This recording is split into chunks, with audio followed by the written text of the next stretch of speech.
Patagonia, oh Patagonia, Patagonia, we love you. So there will be a million situations where you're going to feel so afraid, so scared. You're like a kid.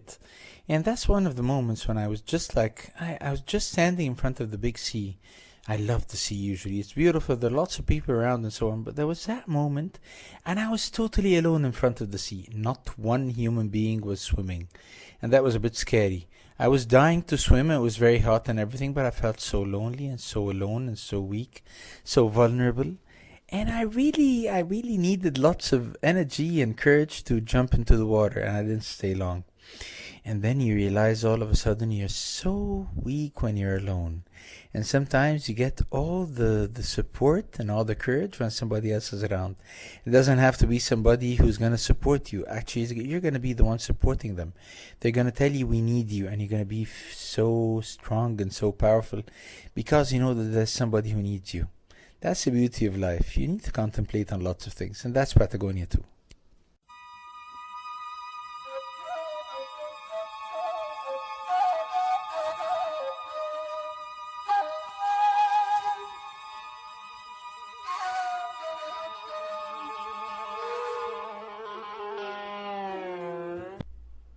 So tell me, how are you, and how's mom, and how's dad, and how's Teza, and how's Teza, everybody in the family? Just tell me you're okay. I know these are hard times, but we're gonna live in hard times all our lives. And by the way, there were times when we thought that was the worst time ever. Then there comes another time which is more difficult. Everything is relative, so it's how you see it. And I know that things are very difficult. We're losing loved ones every day and so on. But then there are other things. I was reading this thing on Facebook, and one of my friends, she wrote something. Thank God, I'm okay. My parents are okay. They're really fine. They don't have the coronavirus, but they actually have like just pneumonia, which is even more dangerous or serious. Anyhow, everything becomes so relative all of a sudden. But it's still a beautiful life because we're still alive, and even when we feel the pain, we're alive, guys. Sometimes I have this energy. Don't ask me how, despite all the difficulties we're going through. But I feel that there's gonna be light in the end of the tunnel. I want you to listen to more songs and more music, and it's still Patagonia too.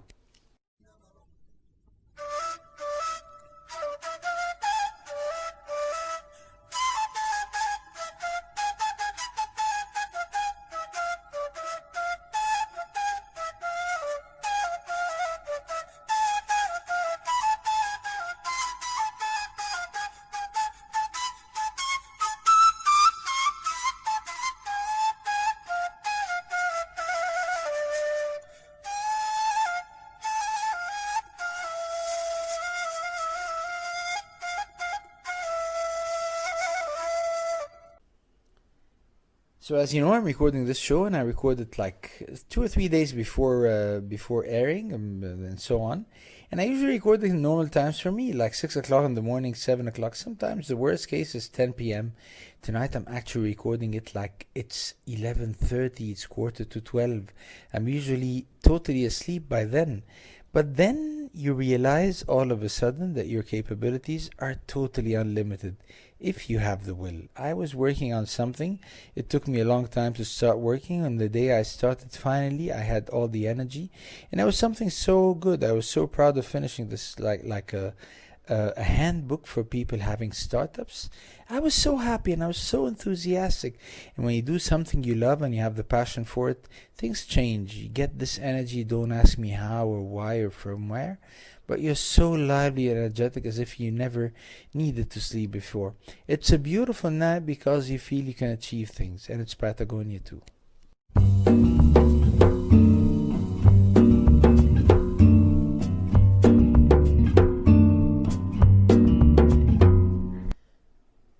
Then we're gonna go to the police station together. You're gonna accuse me and tell me, now this guy was fooling me and telling me everything is so beautiful. I didn't say so. I'm just telling you that life has everything. We want to see the good things.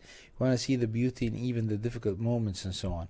But I can tell you I have a million difficult moments. These days aren't easy at all when you keep like questioning everything you've done in your life and all those issues that went wrong, and then you see lots of people from your perspective they don't deserve and they still get things, and you have all of a sudden meetings with people. You realize, are you serious? Are you the official over here? You should have been in jail for the past 25 years or something. then you lose confidence in everything, including yourself. And then once again, you tell yourself, well, this is life. That maybe that's why God made the hereafter, because things are not going to be fully resolved over here. They're going to take time, and then you're going to be tested in your patience, in your faith, in your beliefs, and everything. And then something inside tells you, you're right. Am I doing anything wrong? Maybe if I did things wrong before, I'm trying always to correct myself and pay for my mistakes and ask for forgiveness and repent and everything. But then if we keep judging according to the different, let's say, criteria or the different happenings on the ground, we're going to lose our minds. Forget about what's happening over here and just always remind yourself with your own principles. That's what I'm telling myself.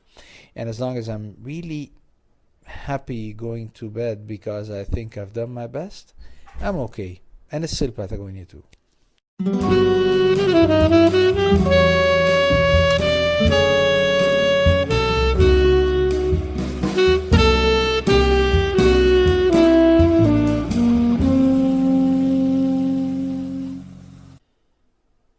And so Facebook stopped me. They gave me a restriction for a whole day, and I was so mad and angry. But they said, actually, because you're writing things that would include hatred message. And I felt, oh my God, would I do something like that?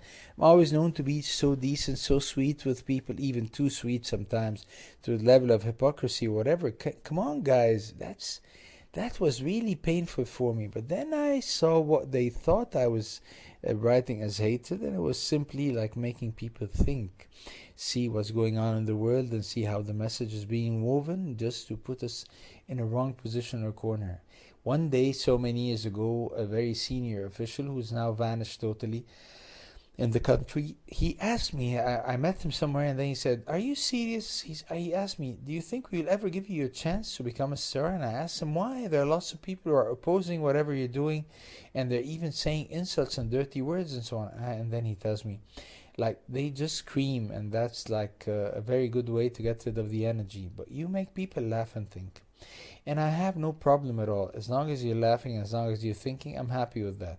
As long as they're stopping me for the good reasons for me, I love that. I would have been so mad with myself if they stopped me because I was saying obscene words.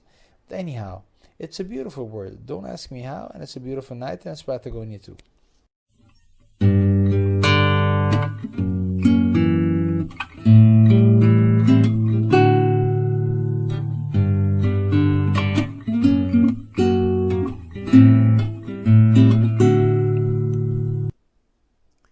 So whenever you have time, I want you to read a certain book, and that's a great book, the novel 1984, which was written back in the year 1948. That's almost 76 years ago or something like that. So many years ago by the great George Orwell. And it's what's happening right now, guys. The Big Brother thing. This guy who knows everything, who knows better, he's going to judge you just exactly like what I got. This message from no one, from a machine telling me, no, what you wrote wasn't right. We stopped you from writing that. And you're not going to write anything for a day. We know what's better for you, okay? As simple as that. Now, this book was everybody is really controlled by the Big Brother who knows your best interests. He has this paternal approach. He's going to take care of you. He's going to guide you. He's going to read your thoughts. He's going to stop you. He's going to punish you. And the world is divided into three big nations. One of them is the developing countries, or the very the low people, somehow different creatures, and then the Asians all together, and then the white guys. Very scary.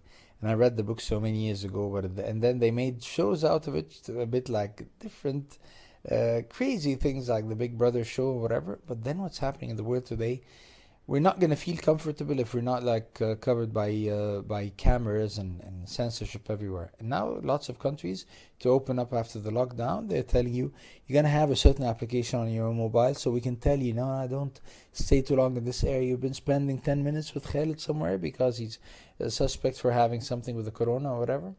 Can you believe that? That's a new world. But anyhow, not going to talk about that because they already put me under the restriction. I have to be very careful. It's a beautiful night, and it's Patagonia too.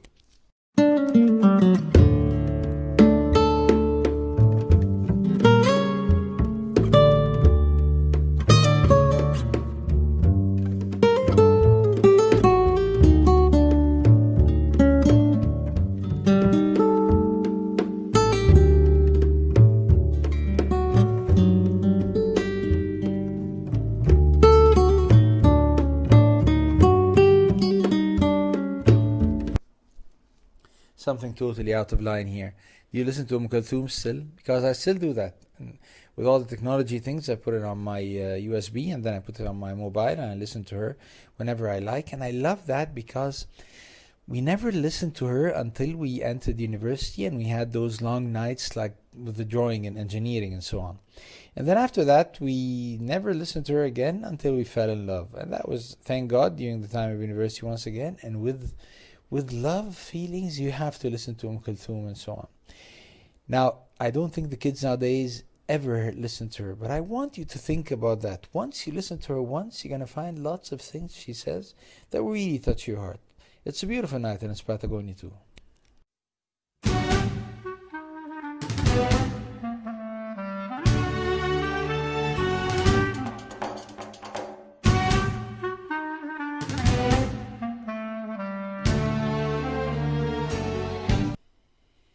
Since we're talking about love and such things, I'm going to play a very strange song today for a guy I found out of nowhere last week. His name is Faraj Sulaiman, and he has this incredible song. If I find it, I'm going to play it, but I'm going to tell you about it right now. Maybe I don't have it on my playlists over here.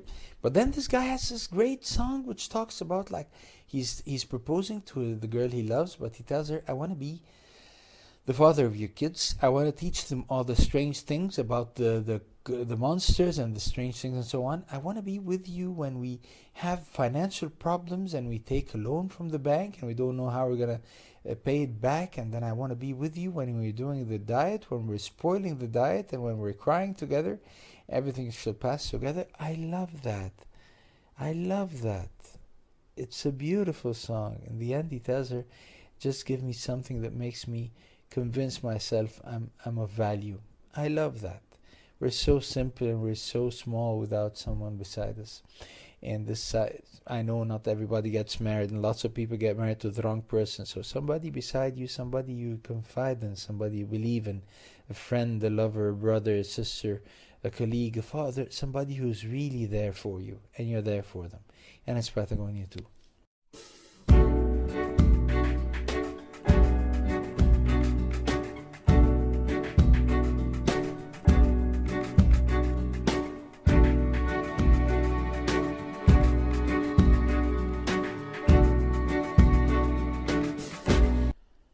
Yes, I know I went too romantic in the end. I'm sorry for that. I'm not going to do that again. And you believe me when I say so, and I never do it again. Actually, I do it every time again. Take care of yourself. Don't talk to strangers. Have a lovely, lovely night.